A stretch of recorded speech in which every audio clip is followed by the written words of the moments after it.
வணக்கம். வாழ்க வளமுடன், வாழ்க வையகம். இப்போ வாங்க நம்ம வேலைகள் ஸ்வீட் கிச்சனுக்கு போகலாம்.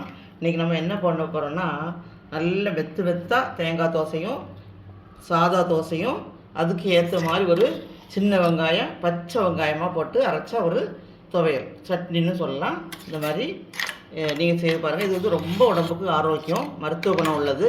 இதில் கருவேப்பிலையும் சேர்த்துருக்கேன். அதனால் நீங்கள் இதை பாருங்கள். இந்த டேஸ்ட் நீங்கள் சாப்பிட்டீங்கன்னா அடிக்கடி இது மாதிரி செய்து சாப்பிடணுன்னு தோணும். அந்த அளவுக்கு டேஸ்ட்டாக இருக்கும். இப்போ நான் 4 காஞ்ச மிளகா எடுத்துருக்கேன். சின்ன மிளகா தான். நீங்கள் உங்களுக்கு காரத்துக்கு தகுந்த மாதிரி எடுத்துக்கோங்க. நெட்டில் சுட்டு எடுத்துக்கலாம். எல்லா இடமும் ஒரே சீராக வர மாதிரி சுட்டு எடுத்துக்கலாம். ஒரு நல்ல வாசனையாக இருக்கும். அவ்வளோதான். இந்த மாதிரி சுட்டு எடுத்துக்கலாம். மிளகா இருக்குது இல்லை?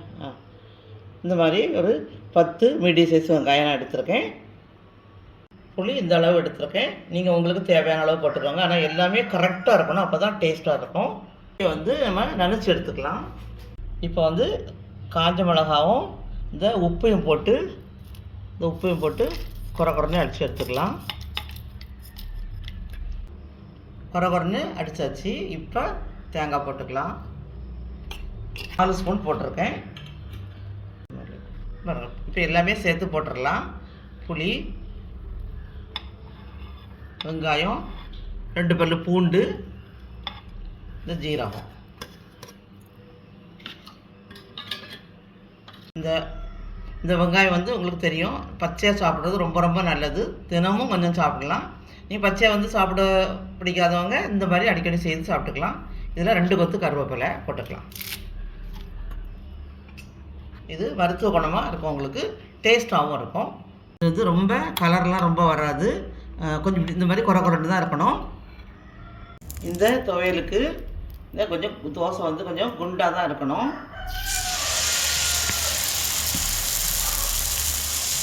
கொஞ்சம் குண்டாக ஊற்றிக்கலாம்.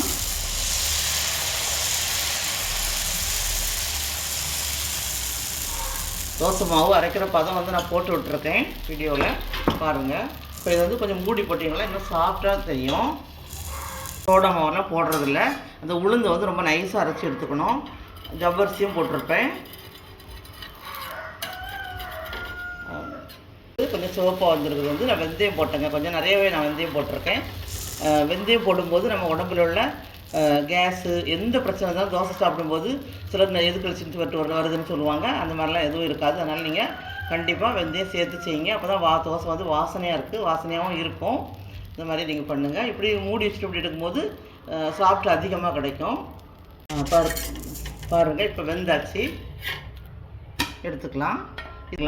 இந்த மாதிரி கொஞ்சம் குண்டாக இருந்தால் தான் உங்களுக்கு சாஃப்டாகவும் இருக்கும். இந்த துவையலுக்கும் இந்த சட்னிக்கு நல்லா சாப்பிட்றதுக்கு நல்லாயிருக்கும். சரி, தேங்காய் வச்சு பண்ண போகிறோம். அதுதான் கரெக்டான காம்பினேஷன். எங்கள் பாட்டி அந்த மாதிரி தான் பண்ணுவாங்க. அதனால தான் நான் உங்களுக்கு அது ரொம்ப எங்களுக்கு பிடிக்கும். அதனால தான் நான் உங்களுக்கு இதை எடுத்து போடுறேன்.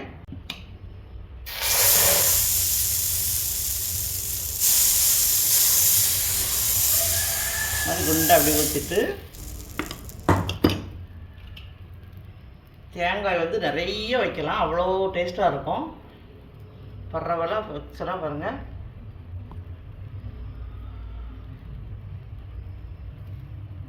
அந்த தேங்காவே ஒரு டேஸ்ட்டாக இருக்குது. வெறும் தோசையாகவே சாப்பிடலாம். அந்த துவையல் சாப்பிடும்போது ரொம்ப ஒரு டேஸ்ட்டாக இருக்குங்க. எங்களுக்கு ரொம்ப பிடிக்கும்.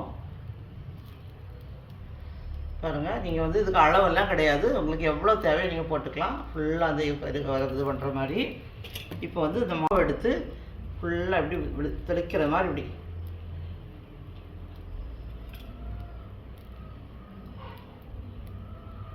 எல்லா இடமும் பரவாயில்ல. அப்படி கொஞ்சமாக தேங்காய் தெரிஞ்சால் கூட ஒன்றும் இல்லை. மெத்துன்னு இருக்கணுங்க. 1 இன்ச்சு கூட 1 இன்ச்சு 2 இன்ச்சு இருக்கும் ஆகலாம். அந்த அளவுக்கு எங்கள் பாட்டி ஊற்றுவாங்க. இப்போ இதுக்கு மூடி வைக்க வேண்டாம்.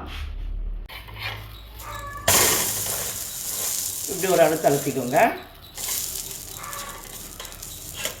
அவ்வளோ. நல்லெண்ணெய் தாங்க ஊற்றிருக்கேன். நீங்களும் நல்லெண்ணெய் ஊற்ற பாருங்கள். சூப்பராக வந்தாச்சு. நல்லா வேகணும். இந்த மாதிரி கொஞ்சம் சூப்பாக இருந்தால் கூட பரவாயில்ல. நீங்கள் நல்லா வேகணும். நல்லா அழகாக வந்தாச்சுங்க. கொஞ்சம் ஆற விட்டு தான் சாப்பிடணும், அப்போ தான் நமக்கு சாப்பிட முடியும். ரொம்ப சூடாகவே இருக்கும் மெத்துன்னு இருக்கனால.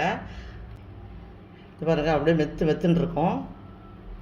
இப்படி பிச்சு எடுத்தோம்னா அப்படியே பாருங்கள், அப்படியே கூடு மாதிரி அப்படியே அரை மாதிரி அப்படியே சாஃப்டாக வரும். சாப்பிட்றதுக்கும் ரொம்ப கேக் சாப்பிட்ட மாதிரி அப்படி ஒரு சாஃப்டாக இருக்கும். நீங்களும் அந்த மாதிரி செய்து சாப்பிடுங்க. துவையல்னாவே உப்பு, புளி, காரம் எல்லாமே கரெக்டாக இருக்கணும். கம்மியாகவும் இருக்கக்கூடாது, ரொம்ப தூக்கலாகவும் இருக்கக்கூடாது. கரெக்டாக அளவு இருக்கணும். அப்படியே சிக்கன் இருக்கணும். இந்த தோசையும் துவையலும் எங்களுக்கு ரொம்ப ரொம்ப பிடிக்கும். உங்களுக்கு பிடிச்சிருந்துன்னா லைக் பண்ணுங்கள், ஷேர் பண்ணுங்கள், கமெண்ட் பண்ணுங்கள், சப்ஸ்கிரைப் பண்ணுங்கள். தேங்க்யூ.